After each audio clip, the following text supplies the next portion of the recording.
லூக்கா 22. பின்பு அவர் அப்பத்தை எடுத்து ஸ்தோத்திரம் பண்ணி அதை பிட்டு அவர்களுக்கு கொடுத்து, இது உங்களுக்காக கொடுக்கப்படுகிற என்னுடைய சரீரமாய் இருக்கிறது, என்னை நினைவு கூறும்படி இதை செய்யுங்கள் என்றார். போஜனபானம் பண்ணின பின்பு அவர் அந்தபடியே பாத்திரத்தையும் கொடுத்து, இந்த பாத்திரம் உங்களுக்காக சிந்தப்படுகிற என்னுடைய இரத்தத்தினால் ஆகிய புதிய உடன்படிக்கையாய் இருக்கிறது என்றார். பின்பு இதோ, என்னை காட்டி கொடுக்கிறவனுடைய கை என்னுடனே கூட பந்தியில் இருக்கிறது. தீர்மானிக்கப்பட்டபடியே மனுஷகுமாரன் போகிறார், ஆனாலும் அவரை காட்டி கொடுக்கிற மனுஷனுக்கு ஐயோ என்றார்.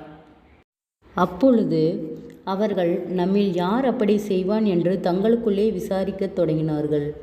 அன்றியும் தங்களில் எவன் பெரியவனாய் இருப்பான் என்று அவர்களுக்குள்ளே வாக்குவாதம் உண்டாயிற்று. அவர் அவர்களை நோக்கி, புறஜாதியாரின் ராஜாக்கள் அவர்களை ஆளுகிறார்கள், அவர்கள் மேல் அதிகாரம் செலுத்துகிறவர்களும் உபகாரிகள் எண்ணப்படுகிறார்கள். உங்களுக்குள்ளே அப்படி இருக்கக்கூடாது. உங்களில் பெரியவன் சிறியவனைப் போலவும் தலைவன் பணிவிடைக்காரனைப் போலவும் இருக்க கடவன். பந்தியில் இருக்கிறவனோ பணிவிடை செய்கிறவனோ எவன் பெரியவன்? பந்தியில் இருக்கிறவன் அல்லவா? அப்படி இருந்தும் நான் உங்கள் நடுவிலே பணிவிடைக்காரனைப் போல் இருக்கிறேன். மேலும் எனக்கு நேரிட்ட சோதனைகளில் என்னுடனே கூட நிலைத்திருந்தவர்கள் நீங்களே. ஆகையால் என் பிதா எனக்கு ஒரு ராஜ்யத்தை ஏற்படுத்தினது போல நானும் உங்களுக்கு ஏற்படுத்துகிறேன்.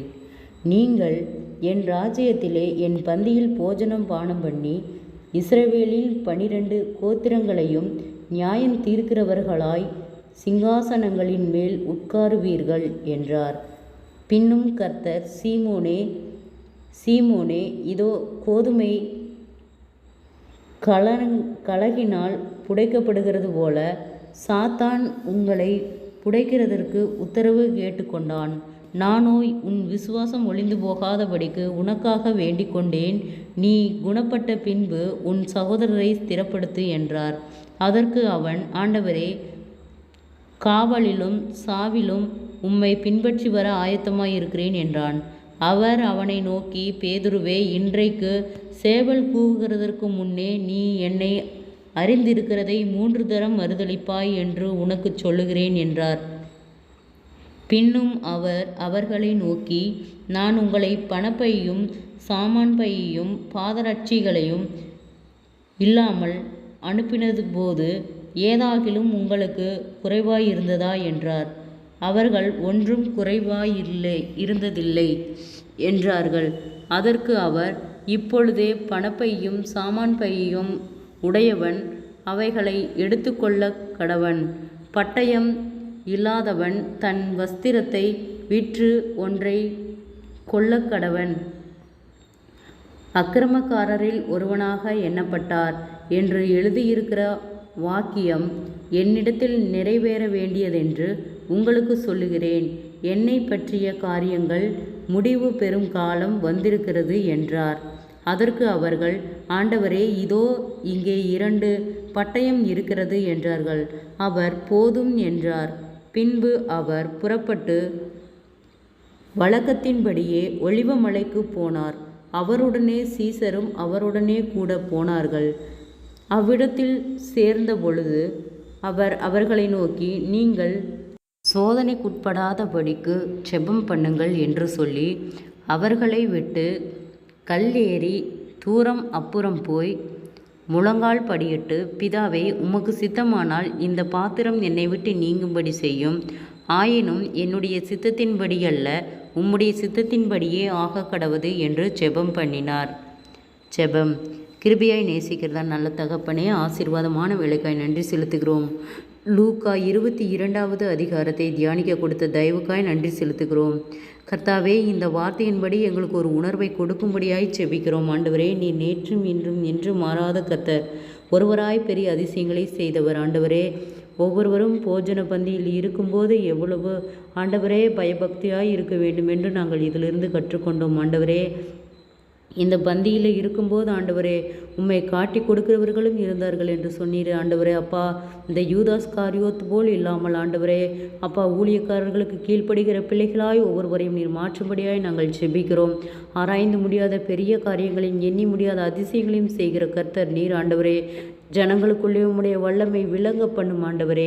உம்முடைய அற்புத கரம் ஒவ்வொருவரையும் ஆளுகை செய்யட்டும் ஆண்டவரே. அதிசய கரமே எங்களை வழிநடத்தும்படியாய் ஜெபிக்கிறோம். ஒவ்வொருவரும் கையிட்டு செய்கிற வேலைகள், போகிற வருகிற பிரயாணங்கள், அவர்களுடைய தேவைகள் யாவையும் சந்திக்கும்படியாய் ஜெபிக்கிறோம் ஆண்டவரே. வியாதிகளோடு பலவீனங்களோடு இருக்கிற ஒவ்வொருவருக்காய் ஜெபிக்கிறோம். அற்புத சுக பலன் ஆரோக்கியத்தை கட்டளையிடும் ஆண்டவரே. தற்கொலை எண்ணங்களுக்கு நேராய் போகிற பிள்ளைகளை கர்த்தர் விடுதலை ஆக்கும் ஆண்டவரே.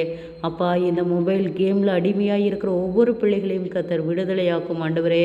அப்பா, அந்த மொபைலுக்கு அடிமைகளாக இராதபடிக்கு கர்த்தாவே, வேதத்திலே ஆண்டவரே இரவும் பகலும் தியானமாய் இருக்கிற மனுஷன் பாக்கியவான் என்ற வார்த்தையின்படியாக தடைகள் எல்லாம் இயேசுவின் நாமத்திலே விலகும்படியாய் ஜெபிக்கிறோம் ஆண்டவரே.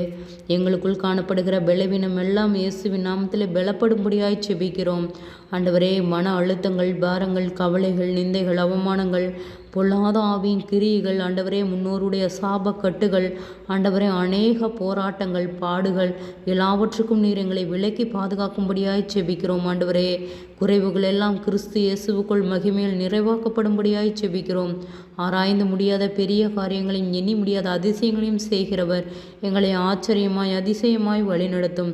இம்மட்டும் உதவின எபினேசரே, இனிமேலும் நீர் எங்களுக்கு உதவ போதுமானவராய் இருக்கிறீர் ஆண்டவர். நாம மகிமைப்படும்படியாக எங்களை பலப்படுத்தும்படியாய் ஜெபிக்கிறோம் ஆண்டவரே. சோர்ந்து போன ஒவ்வொரு உள்ளங்களையும் கர்த்தர் பலப்படுத்துவீராக. உற்சாகத்தின் ஆவியினால் நிரப்பும் ஆண்டவரே.